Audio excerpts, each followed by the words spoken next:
আত্মহত্যা বা আত্মহত্যার প্ররোচনা বলে যা চালানো হচ্ছে এটা বস্তুত ছিল একটি হত্যাকাণ্ডের ঘটনা। তদন্তকারী কর্মকর্তারা সিসিটিভি ফুটেজে আনভিরের সম্পৃক্ততার প্রমাণ পেয়েছে। বিশ্বাস করা যায়? অবিশ্বাস্য মনে হচ্ছে না? চুরি করে চোর পালাতে গিয়ে জনতার কাছে হাতে নাতে আটক।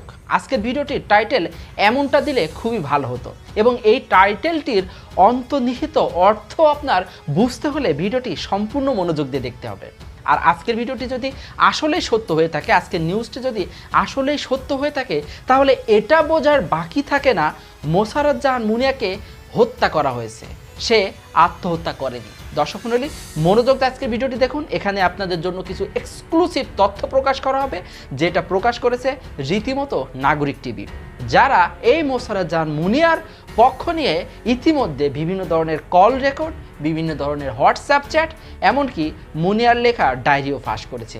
আজকের মনোযোগ দিয়ে ভিডিওটি দেখুন এবং সম্পূর্ণ দেখার পরেই আপনার মূল্যবান মন্তব্য কমেন্টে জানাবেন।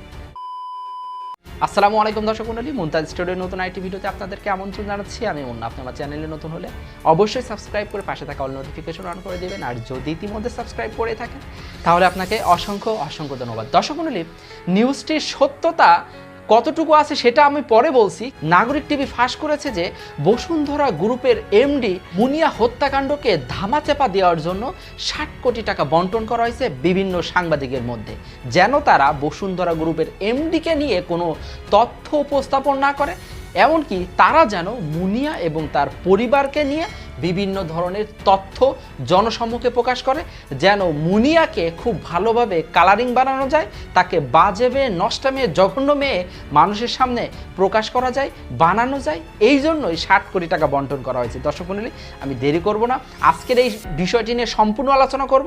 এছাড়া আরেকটি বিষয় আলোচনা করব, সেটা হচ্ছে বসুন্ধরা গ্রুপ এমডি সাইম সোবহানকে গ্রেপ্তারের জন্য রাস্তায় নেমেছে মুক্তিযোদ্ধার সন্তান কমান্ড ও মুক্তিযোদ্ধা প্রজন্ম নামে দুটি সংগঠন। এখন দেখা যাক কি হয়। তো চলুন আমরা সেই নাগরিক টিভির মেইন রিপোর্টটি পড়ে আসি। দর্শক মণ্ডলী, আপনারা হয়তো বা স্ক্রিনশট দেখতে পাচ্ছেন, সেখানে প্রকাশ করেছে নাগরিক টিভি মুনিয়া হত্যাকাণ্ড ধামাচাপায় 60 কোটি টাকা বন্টন। মিডিয়া এবং উপরমহল ম্যানেজ করতে হচ্ছে আরও টাকার বিনিয়োগ, অর্থাৎ বসুন্ধরা গ্রুপের তো কোনো টাকার অভাব নাই, তারা তো কোটি কোটি টাকার বিজনেস করে, কোটি কোটি টাকার মালিক। এখন এখান থেকে 60 কোটি টাকা গেলে তাদের কিছুই মনে হবে না। তো এই টাকা দিয়ে মূলত সাংবাদিকদের মুখ চাপা দেওয়ার জন্য, তাদেরকে রিলেটেড কোনো সংবাদ প্রচার থেকে বিরত রাখার জন্য এই টাকাটি বিনিয়োগ করেছে বসুন্ধরা গ্রুপ। তো দর্শক মণ্ডলী, কি আছে এখানে আমরা একটু পড়লেই বুঝতে পারবো। এক, আত্মহত্যা বা আত্মহত্যার প্ররোচনা বলে যা চালানো হচ্ছে এটা বস্তুত ছিল একটি হত্যাকাণ্ডের ঘটনা, নাগরিক টিভি প্রকাশ করছে। তদন্তকারী কর্মকর্তারা সিসিটিভি ফুটেজে আনভিরের সম্পৃক্ততার প্রমাণ পেয়েছে। বিশ্বাস করা যায়? অবিশ্বাস্য মনে হচ্ছে না? এই সব নিউজকে আপনারা কখনো পেয়েছেন? এগুলো কখনোই প্রকাশ হবে না, কিন্তু ইতিমধ্যে তা ম্যানেজড হয়ে সেসব ফুটেজ গায়েব করে দিয়েছেন টাকার কাছে। তাহলে কি হলো? টাকার কাছে আইন বিচার বলে কোনো কিছুই থাকছে না। ঘটনার দিনের কোনো ফুটেজ তারা জনসম্মুখে আনতে দেবে না। সুতরাং এটি যে একটি হত্যাকাণ্ড, এতে কোনো সন্দেহের অবকাশ নাই। দর্শক মণ্ডলী, তাহলে কি হলো? থলের বিড়াল সামনে চলে আসলো। এটা কি হলো আসলে? কেন এইভাবে এই ঘটনাটি ধামাচাপা দেওয়ার চেষ্টা করা হচ্ছে? আপনারা কি বুঝতে পারছেন? যদি বুঝতে পারেন কমেন্টে একটু লিখেন। 2 নম্বর বলা হয়েছে দেশ রূপান্তর সহ বেশ কিছু পত্রিকায় যেসব প্রোপাগান্ডা করে নিউজ করা হচ্ছে সেগুলো মূলত নাইম নিজাম ও পীর হাবিবদের তৈরি করা প্রেস রিলিজ। আজকেও আমি একটা প্রেস রিলিজ আপনাদেরকে দেখাবো, যেখানে মূলত বসুন্ধরা গ্রুপের কোনো কথাই সেখানে বলা নাই। যা কিছু বলা আছে সব মুনিয়ার প্রেম কাহিনী। মুনিয়া কার সাথে পালিয়ে গিয়েছিল, মুনিয়া কার সাথে প্রেম করেছিল, মুনিয়া কার সাথে হোটেলে গিয়েছিল, মুনিয়া কার সাথে পরকীয়া করেছিল, মুনিয়া কার সাথে ফ্ল্যাট ভাড়া করে নিয়েছিল, সেই সমস্ত নিউজ প্রকাশ করা সেখানে।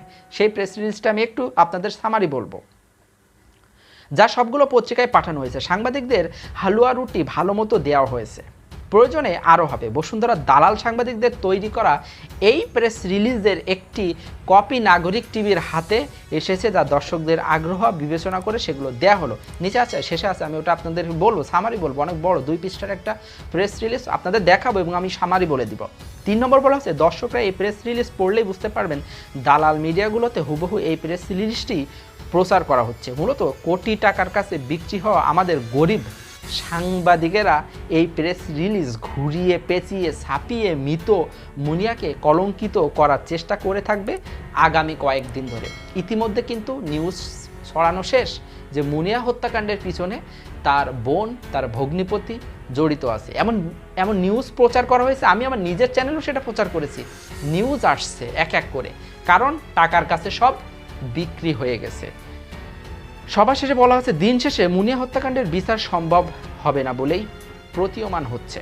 রাঘব বোয়ালদের বিরুদ্ধে অবস্থান নিয়ে নিজেদের আর্থিক ক্ষতির ঝুঁকি নেওয়ার মতো অবস্থা বাংলাদেশি গরিব দালাল চাটুকার সাংবাদিকদের নেই। সুতরাং এই ইস্যুটিও হারিয়ে যাবে অচিরেই নতুন কোনো ইস্যুর ভিড়ে। দর্শক মণ্ডলী, আমরা কিন্তু এই ট্রেন্ডিং, এই প্রচলনটা এই দেশের মাটিতে অনেক অনেক অনেক, কিন্তু জনগণ সবাই সব কিছু জানে, কোনো কিছুর বিচার হয়নি।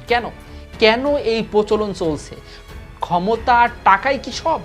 মানুষের যে একটা বিচার পাওয়ার স্বাধীনতা, সাংবিধানিক অধিকার, সেটা কি আসলে কিছুই না? কেন আমরা এগুলা চাই না? আমরা স্বাধীন দেশে স্বাধীনতা চাই, ন্যায্য বিচার চাই, সঠিক বিচার চাই। তো দর্শক মণ্ডলী, নাগরিক টিভি এখানে আরও একটু কথা বলেছে। পুনঃ এই হতাশার মাঝেও নাগরিক টিভি তবু আশার আছে হয়তো কোনো একদিন এই জাতি জেগে উঠবে এবং এইসবের মাফিয়াদের বিরুদ্ধে প্রতিরোধ করবে। আধার কাটুক নতুন কোনো আলোর, এই আমাদের প্রত্যাশা। নাগরিক টিভি আসলেই এই বিষয়টি নিয়ে সব থেকে বেশি অকাট্য প্রমাণ সরবরাহ করে আসছে প্রথম থেকেই, কল রেকর্ড সহ, ডায়েরি সহ, হোয়াটসঅ্যাপ চ্যাট সহ, এবং আজকে যে নিউজটি প্রচার হলো সেটা সহ। তো নাগরিক টিভি অবশ্যই ভালো কোনো কাজ করছে। জানি না, এদের বিপক্ষে কেউ না কেউ ইতিমধ্যে লেগে গেছে এবং তাদের ক্ষতি করার চেষ্টা করবে, এটাই স্বাভাবিক। যে সত্যটা প্রকাশ করবে তার সামনে শনি আছে, বিপদ আছে, এটা স্বাভাবিক। তো দর্শক মণ্ডলী, আপনার প্রেস রিলিজ যেটা হয়েছে সেটার ছবি দেখতে পাচ্ছেন এখানে নাগরিক টিভি তারা কেটে দিয়েছে, এবং তারা এখানে যেটা সামারি আছে সেটা হচ্ছে সম্পূর্ণভাবেই বসুন্ধরা গ্রুপ এবং তার এমডি সম্পর্কে কোনো কিছু এইভাবে লেখা নাই। ম্যাক্সিমাম কথাবার্তা লেখা আছে মুনিয়া এই, মুনিয়া ওই, মুনিয়া এখানে গিয়েছে, মুনিয়া এর সাথে ওই করেছে, মুনিয়া ওর সাথে ওই করেছে, এই সমস্ত কথাবার্তা। মুনিয়ার বড় বোন এই, তার ভগ্নিপতি ওই, মানে ম্যাক্সিমাম কথাবার্তা মুনিয়া রিলেটেড। মুনিয়াকে কলঙ্কিত করা, তাকে জঘন্যভাবে মানুষের সামনে উপস্থাপন করা। তো দর্শক মণ্ডলী, এটা হচ্ছে প্রেস রিলিজ। এবং সর্বশেষ যে নিউজটি আপনাদের দিয়ে শেষ করবো সেটা হচ্ছে, আপনারা স্ক্রিনশট দেখতে পাচ্ছেন, সময় টিভি থেকে প্রকাশিত। এটা হচ্ছে যে সায়েম সোবান আনভিরকে গ্রেপ্তারের জন্য রাস্তায় নেমে পড়েছে মুক্তিযোদ্ধা সন্তান কমান্ডো, মুক্তিযোদ্ধা প্রজন্ম নামে দুটি সংগঠন। আমি মনে করি তাদেরকে কেন রাস্তায় নামতে হবে? এই ন্যায্য বিচারটুকু পাওয়ার, একটা সঠিক তদন্ত করে সঠিক প্রতিবেদন, একটা নির্ভুল প্রতিবেদন পাওয়ার অধিকার কি কেউ রাখে না? কেন মানুষদেরকে এইভাবে রাস্তায় নামতে হবে? কেন টাকার কাছে, ক্ষমতার কাছে এইভাবে আইন তুচ্ছ তাচ্ছিল্য হয়ে যাবে? আমরা আসলে বুঝতে পারছি না। তো দর্শক মণ্ডলী, আপনারা যদি কোনো কিছু বুঝে থাকেন অবশ্যই কিন্তু কমেন্টে জানাবেন। আর ভিডিওটি ভালো লাগলে অবশ্যই একটি লাইক দিবেন। নেক্সট টাইম ভিডিও পেতে হলে অবশ্যই সাবস্ক্রাইব করবেন। এতক্ষণ আমার সাথে থাকার জন্য আপনাদেরকে জানাই অসংখ্য ধন্যবাদ।